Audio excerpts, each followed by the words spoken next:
1 kilo प्याज और आधी किलो गोभी दे दीजिए। ये लीजिए बहन जी, 80 रुपए हुए। क्या 80 रुपए? 2 सब्जियों के 80 रुपए भला कैसे हुए?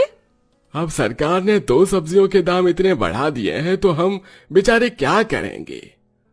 पांचों बहुएं जिस भी ठेले वाले के पास जाती तो वहां उन्हें उतनी ही महंगी सब्जियां मिलती, जिसके चलते बिना सब्जी लिए ही वो सब घर लौट रही होती हैं। अगर सब्जियों के दाम यूं ही बढ़ते रहे तो हम लोग खाएंगे क्या? हर रोज दाल चावल खाकर तो गुजारा नहीं हो सकता ना हमारा। मैं सोच रही थी कि क्यों ना हम अपने आंगन में सब्जियों की खेती करें।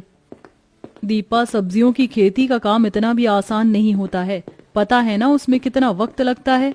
और ये तो मैंने कब कहा कि हम सारी सब्जियों की खेती करेंगे, छोटी मोटी सब्जियों की करेंगे जिसकी खेती आसानी से हो जाती है, जैसे मिर्ची, धनिया, बैंगन, भिंडी, आलू। इससे हमारी बचत भी होगी और बाहर सब्जी मंडी से हमें बहुत कम ही सब्जी लेनी पड़ेगी। दीपा का ये आइडिया बाकी की चारों बहुओं को काफी पसंद आता है, जिसके बाद अब वो पैसे मिलाकर थोड़े बहुत सब्जियों के बीज लेकर आती हैं और उन्हें अपने आंगन में अच्छे से बो देती हैं। और कुछ हफ्तों में अब उनके आंगन में ही तरह तरह की सब्जियां उगने लगती हैं। अरे वाह, हमारे इस जुगाड़ ने हमारे कितने पैसे बचा लिए। अब हमें अपनी रसोई के लिए बाहर से ज्यादा सब्जियां लेने की कोई जरूरत नहीं होगी। पांचों बहुएं अक्सर ही ऐसे छोटे मोटे जुगाड़ करके अपनी काफी पैसों को बचाया करती थी। ऐसे ही एक दिन, अरे ये मिट्टी का चूल्हा कैसे टूट गया? अभी कुछ दिन पहले ही तो बनाया था। अगर अब मिट्टी का चूल्हा बनाऊंगी तो उसे सूखने में कम से कम 1 दिन का समय लगेगा, और बिना चूल्हे के मैं खाना कैसे बनाऊं? चूल्हा टूट जाने की वजह से सभी बहुएं खाना कैसे बनाएं, इस बात को लेकर परेशान हो रही होती हैं कि तभी उन पांचों जुगाड़ू बहुओं में से कोमल चूल्हे में से बची हुई लकड़ियां निकालती है और अपने आंगन से कुछ लकड़ियां ले आती है, जिन्हें वो ईंट के घेरे में रखकर अच्छे से बांधकर जलाने लगती है। अरे वाह, क्या बात है कोमल, मिट्टी का चूल्हा टूट गया और तुमने लकड़ी का चूल्हा बना दिया। इस पर तो अब हम आराम से खाना बना लेंगे। देखा मेरा कमाल, अब हमारे पास 2-2 चूल्हे होंगे, एक लकड़ी का और एक ये मिट्टी का। अरे पांचों जुगाड़ू बहुएं आराम से उस लकड़ी के चूल्हे पर खाना बनाती हैं। अक्सर जुगाड़ करने के साथ साथ एक दूसरे के काम में भी काफी मदद किया करती थी। जैसे अगर मधु सब्जी काटती तो कोमल आटा गूंथती, वहीं आंचल सब्जी बनाती और महक चावल बनाती।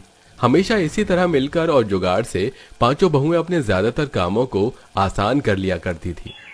आप लोग ऐसे क्यों जा रहे हैं? मत जाइए ना, आप लोगों के बिना हम काफी अकेली हो जाएंगी। आप लोग यहाँ कर तो रहे हैं काम, कम पैसों में भी हमारा ठीक ठाक गुजारा चल रहा है। हम किसी भी दिन भूखे नहीं सोते हैं, वो क्या कम है? अरे आंचल, तुम लोगों को ऐसे छोड़कर शहर जाते हुए भी हमें अच्छा नहीं लग रहा है, लेकिन हम पांचों भाई शहर घूमने फिरने के लिए तो नहीं जा रहे ना, बल्कि इसलिए जा रहे हैं कि वहां पर हम अच्छी नौकरी ढूंढ सकें।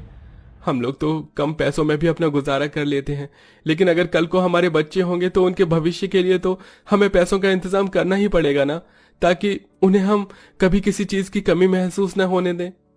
पांचों भाई अपनी अपनी पत्नियों से गले मिलते हैं और नौकरी की तलाश में शहर चले जाते हैं।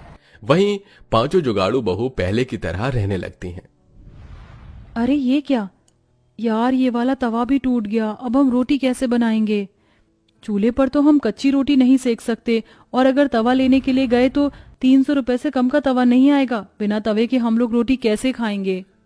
सभी बहुएं तवा टूट जाने की वजह से काफी परेशान होती हैं कि तभी आंचल चूल्हे के ऊपर एक बड़ी सी कढ़ाई रखती है और रोटियों को बेल कर उसके अंदर रख देती है। चूल्हे की गर्मी से कढ़ाई काफी गर्म हो जाती है, जिस पर अब आंचल काफी अच्छी रोटी सेक लेती है।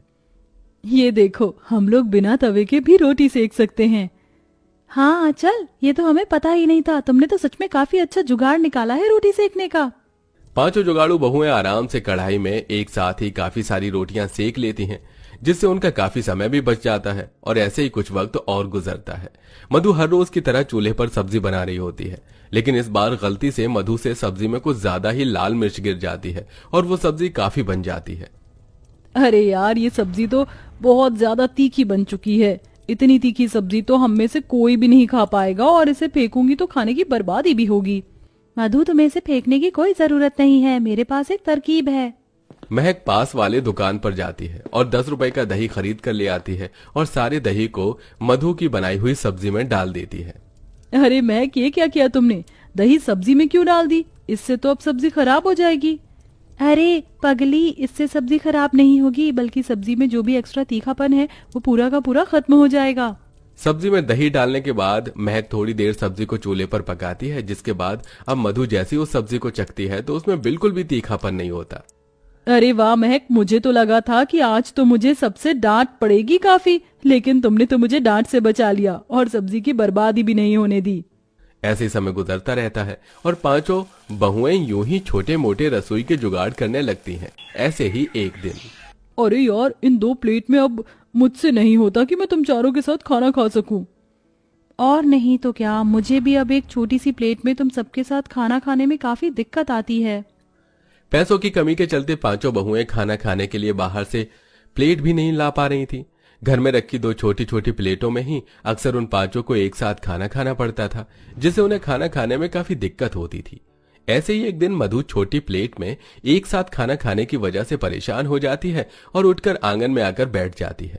तभी आंगन में लगे एक बड़े से केले के पेड़ पर मधु की नजर जाती है। उस केले के पेड़ पर लगे बड़े बड़े केले के पत्तों को देखकर मधु को काफी अच्छा आइडिया आता है। अरे वाह, ये चीज मैंने पहले क्यों नहीं सोची। मधु लकड़ी की सीढ़ी की मदद से केले के पेड़ पर चढ़ती है और वहां से कुछ केले के पत्ते तोड़ लेती है, जिन्हें वो लाकर अच्छे से पानी में धोती है। और अब पांचों बहुएं अलग अलग केले के पत्तों पर खाना खाती हैं। अरे वाह मधु, तुम्हारे इस जुगाड़ ने तो हमारे खाना खाने की सारी परेशानी को खत्म कर दिया। अब हम लोग आराम से खाना खा सकते हैं और बाद में इस केले के पत्ते को हम जमीन में गाड़ भी देंगे, जिससे ये केले के पत्ते हमारे खाद बनाने के काम आ सकते हैं। समय बीतने के साथ साथ अब पांचों बहुओं के जुगाड़ भी दिन पर दिन बढ़ने लगते हैं। इस बारिश को भी अभी होना था। 1 हफ्ते से कोशिश कर रहे हैं कि गेहूं को पिसवा लाएं, लेकिन जब भी बाहर जाओ तब ये बारिश शुरू हो जाती है। हमारे पास भी आटा पीसने की मशीन या चक्की होती तो हम लोग बिना किसी परेशानी के घर में ही आटा पीस लेते। अगर हम चाहें तो हम लोग हाथ वाली चक्की घर में बना सकते हैं। चक्की तो ज्यादातर सीमेंट या पत्थरों की होती है। हम लोग सीमेंट की मदद से आराम